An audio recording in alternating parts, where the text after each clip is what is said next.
बिस्मिल्लाहिर्रहमानिर्रहीम। अज़ीज़ तलबा, पिछले लेक्चर में हमने एक्सरसाइज 3.5 ख़त्म की थी। आज हम 3.6 को शुरू करने जा रहे हैं। इसमें हम पढ़ेंगे डेफिनेट इंटीग्रल। अब डेफिनेट इंटीग्रल कौन से होते हैं? जिनमें लिमिट इस्तेमाल होती है उन्हें हम डेफिनेट इंटीग्रल कहते हैं। जैसे आप देखें, ये मैंने लिखा है कि हम यहाँ डेफिनेट इंटीग्रल पढ़ेंगे। ऐसे इंटीग्रल्स जिनकी लिमिट्स दी जाएं इनको डेफिनेट इंटीग्रल्स कहते हैं। मसलन मेरे पास एक फंक्शन है ना f(x), वो किसके बराबर है? Derivative of phi X. देखो ये ऊपर डैश पड़ा हुआ है फाई के। डैश का मतलब क्या होता है? डेरिवेटिव। जैसे आपने 2.6 में पढ़ा था ना। तो अब ये फाई डैश एक्स का मतलब है कि ये फाई एक्स का क्या लिखा हुआ है? डेरिवेटिव। और फाई एक्स का डेरिवेटिव किसके बराबर है? एफ एक्स के। तो इसको हम यूँ लिखेंगे, इंटीग्रल ए टू बी। ये ए और बी इसकी क्या हैं? लिमिट्स हैं, एफ एक्स डी एक्स। और इसको हम क्या कहते हैं? Definite integral. Integral A to B F X D X को हम डेफिनेट इंटीग्रल कहते हैं। और इसको पढ़ते क्या हैं? Integral from A to B of F of X with respect to X. इसको हम क्या पढ़ते हैं? Integral from A to B F X with respect to X. ये याद रखें, ये जो ए है ना, इसको हम क्या कहते हैं? लोअर लिमिट, और बी को अपर लिमिट।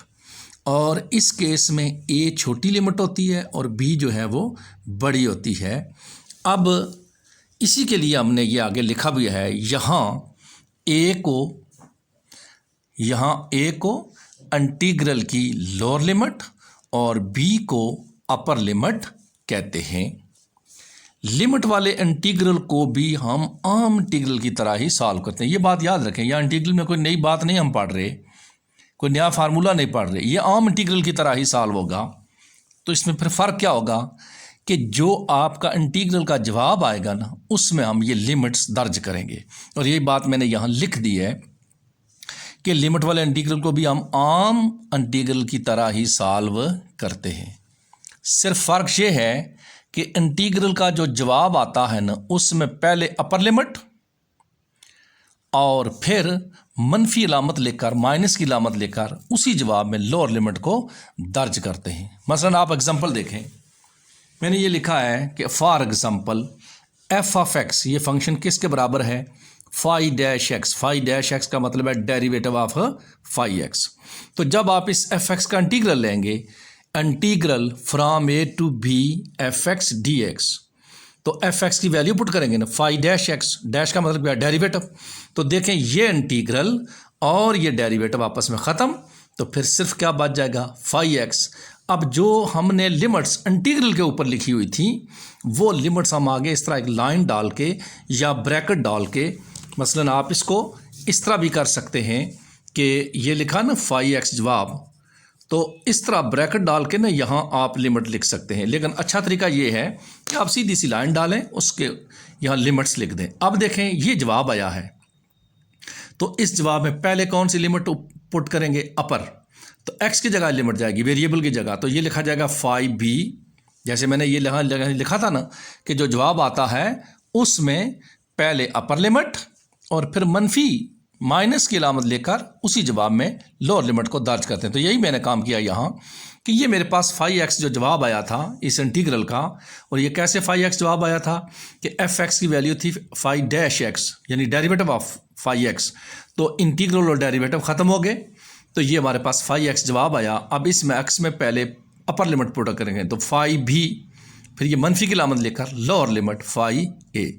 सिर्फ ये फ़र्क है कि जो जवाब आएगा उसमें पहले अपर लिमिट फिर माइनस की लामत लेकर ये लोअर लिमिट जो है वो उसमें दर्ज करेंगे।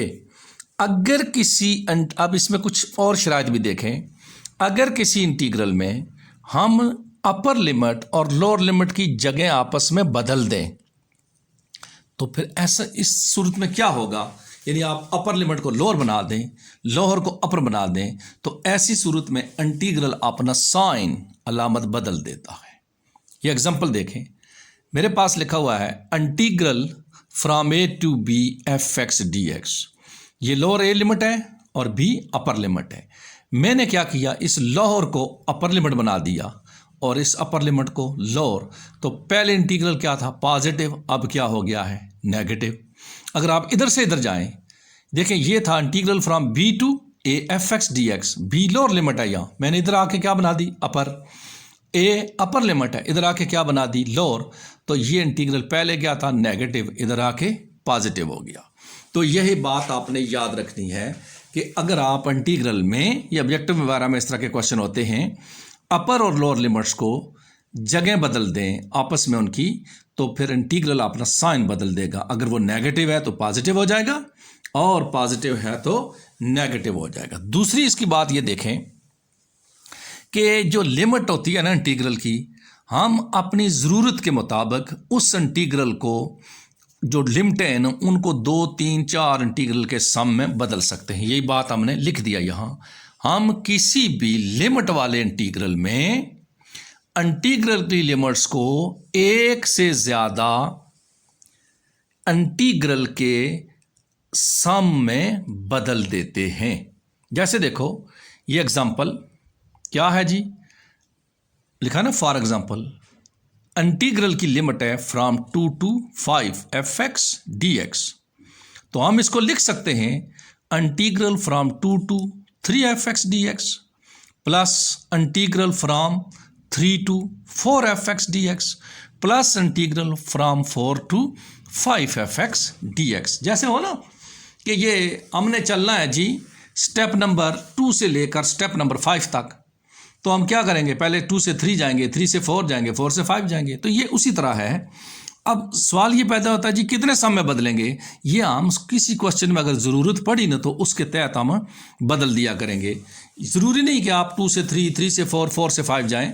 आप इसको यूँ भी लिख सकते हैं कि ये 2 से 5 वाला इंटीग्रल जो है, इसको 2 से 3 और 3 से 5 तक दो इंटीग्रल के सम में बदल दें, या 2 से 4 और 4 से 5 तक बदल दें, या जिस तरह भी आप चाहें सम बना सकते हैं, इसको बना लें। तो इस आज के जो लेक्चर में जो हमने अज़ाफ़ी बात पढ़ी है ना, वो सिर्फ क्या है, लिमिट्स हैं। और लिमिट वाले इंटीग्रल को हम क्या कहते हैं, डेफिनेट इंटीग्रल। तो एक जो इसमें आम बात आपने याद रखनी है वो ये है कि जब हम आम क्वेश्चन करते हैं ना इंटीग्रल वाला, तो जवाब में कांस्टेंट सी डाल देते हैं अपनी तरफ से, लेकिन जो लिमिट वाला होता है ना इंटीग्रल, उसमें जवाब में कांस्टेंट सी को अपनी तरफ से ऐड नहीं करते। ये बात मैंने यहाँ लिख दी है कि जब हम लिमिट वाला इंटीग्रल जो है उसे सॉल्व करते हैं तो जवाब में अपनी तरफ से कांस्टेंट सी को ऐड नहीं करते। ये आपने बात याद रखनी है। मैं आपको ये वजह भी समझा देता हूँ। देखो ये एक मेरे पास एग्जांपल है कि एफ एक्स को मैंने रखा हुआ है 5-x के बराबर। इस चीज़ को, इसे हम इस एग्जांपल से प्रूव कर रहे हैं कि क्यों भाई उसमें सी ऐड नहीं करते। Integral A to B F X D X, F X की कीमत क्या है, 5-x, वो पुट कर दी। तो अब देखें ना, ये डेरिवेटिव ऑफ 5 है, तो ये इंटीग्रल और डेरिवेटिव ख़त्म हो जाएंगे। जवाब क्या आएगा, 5x प्लस मैंने क्या डाल दिया उसमें c, और आगे ये लिमिट लिख दी। पहले ये इंटीग्रल के ऊपर थी, इंटीग्रल ख़त्म हो गया तो यहाँ लिख दी। अब क्या असूल है, पहले अपर लिमिट पुट करूँगा जवाब में, तो मैं लिखूँगा ना 5b, लिमिट तो वेरिएबल की जगह पुट होगी, प्लस c, फिर मनफी लेकर इसी जवाब में लोअर लिमिट पुट करूँगा तो क्या लिखूँगा 5a प्लस c। अब जब ये ब्रैकेटें खोलूँगा तो 5b प्लस c मनफी 5a मनफी c, तो c और c तो कट गए। तो फिर जवाब क्या आया, 5b मनफी 5a। तो अगर मैं c ना भी ऐड करूं, इसको मैं डायरेक्ट यूँ भी कर सकता हूं। ये देखें, integral a to b 5-x dx equal to, जवाब क्या आया 5x, क्योंकि ये डैश डेरिवेटिव और इंटीग्रल ख़त्म हो गए। तो अपर लिमिट 5b, फिर लोअर लिमिट मनफी 5a। तो देखो ना, ये जो इक्वेशन नंबर 2 में जवाब आया है, जिसमें मैंने कांस्टेंट अपनी तरफ से ऐड नहीं किया, ये और ये 1 वाला जवाब आपस में बराबर हैं, क्योंकि कांस्टेंट ऐड करेंगे तो भी वो मनफी के साथ ख़त्म हो जाएगा। तो इसको हमने इस तरह इसलिए सॉल्व बता दिया है कि हम सी फिर रखते ही नहीं हैं। मैंने लिख दिया है कि 1 और 2 से जवाब सेम आता है, इसलिए लिमिट वाले इंटीग्रल के जवाब में हम अपनी जानब से कांस्टेंट सी को ऐड नहीं करते। और तुम्हें मैंने क्या बताया जी कि किस इंटीग्रल को डेफिनेट करते हैं, जिसमें लिमिट होती है। अब पेपर में जब सवाल आएगा कि डिफाइन डेफिनेट इंटीग्रल, तो ये डेफिनेशन आप लिख देंगे कि if F of X equal to 5 dash X then integral A to B F X D X has a definite value 5b मनफी 5a। ये कैसे आई है, ये ऊपर बता दिया मैंने। So it is called definite integral.